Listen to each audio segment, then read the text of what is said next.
this is, in my opinion, the fossilized skull of a primate.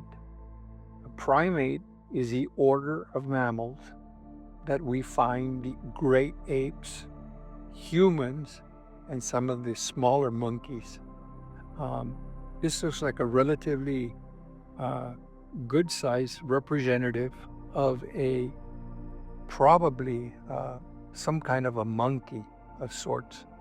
The reason it's not human is that the eyes are too small and too close together. Secondly, there appears to be in between both eyes a piece of the nasal spine or the nasal bone that goes into the formation of the nose.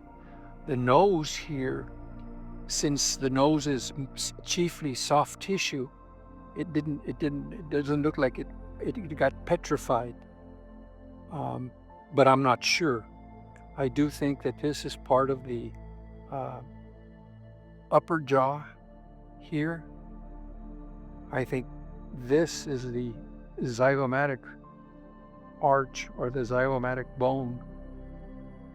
And I think that it's possible that the zygoma or the zygomatic bone is present more or less on the left side, but it's not as easily distinguished as it is on the right side. This part of the bone here, in my opinion, is part of what's left of the lower jaw.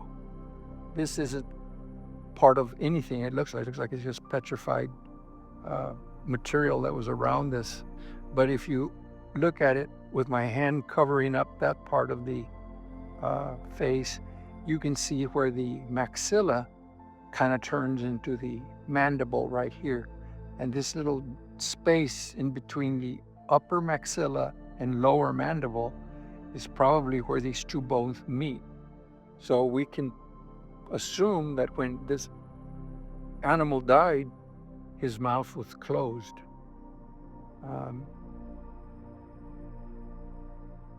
It is possible that this little remnant and kind of a different looking structure is a piece of tooth that remained and became petrified with the rest of the skull. And as far as what tooth it would be, I would probably call it a canine tooth, because it's kind of in line with where it is in most primates. In other words, if you follow the center of the eyeball down, you'll come to and I did notice that here, there's a infraorbital notch right here that you can see just a little notch here, and there's also a little notch on this side. So that's giving the specimen symmetry, which means it's kind of equal on both sides. And if you cover up part of it, you'll be able to see the orbits or the sockets for the eye, the infraorbital notch here, the infraorbital notch here. There is also a supraorbital notch, but I don't really see it here. And that supraorbital notch is in line with the infraorbital notch. And here, if this is the infra, means below orbital notch, then it has to be in line with an supraorbital notch, which would be somewhere up here. But it's more visible on the right side of the specimen than it is on the left side. And if you come down, this I'm covering this part here because this detracts from the specimen. But if we look at it like this, it's not too difficult to imagine that this is the lower jaw right here, and this is the upper jaw right here. And what about the inside? Is there any clues there? The inside, if you turn it to the side and you turn it over, there's a little bit of a cavity here It could be where the brain was located. It's possible. If we look at it again a little bit, kind of looking towards the outside, it's possible that this might be the area where the esophagus and the trachea were, but I'm just speculating. I don't know for sure.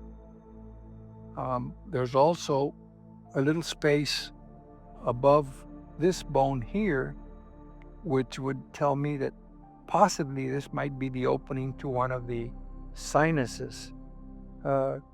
If I had to guess, I would say it's part of the ethmoid sinus.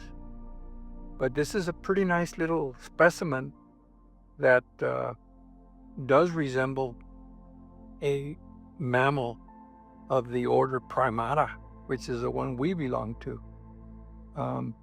I do not think this is like tongue or the throat I think this is just an artifact that became petrified along with wherever this was left.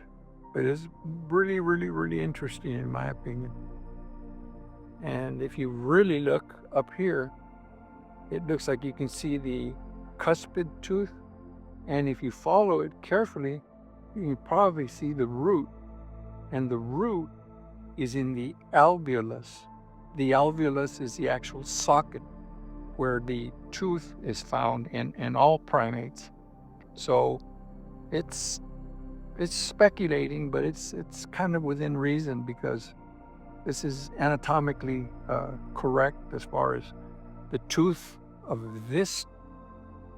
the root of this tooth is where it's supposed to be, and it's embedded in the skull and surrounded by a alveolus, which is a socket, and you can see even the little indentation that goes around the root. That would be called the periodontal ligament space that surrounds all teeth. But this is a very, very nice specimen. This little opening right here, if I'm correct, is called an infraorbital foramina. Foramina means hole, and that is where the infraorbital nerve goes into the skull. And as a result, there's a hole there, and I would call that an infraorbital foramina. And all those things, the supraorbital notch, the infraorbital notch, and if you go straight down, you'll see a infraorbital foramina.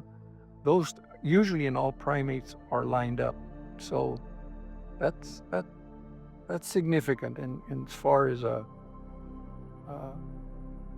what this might be.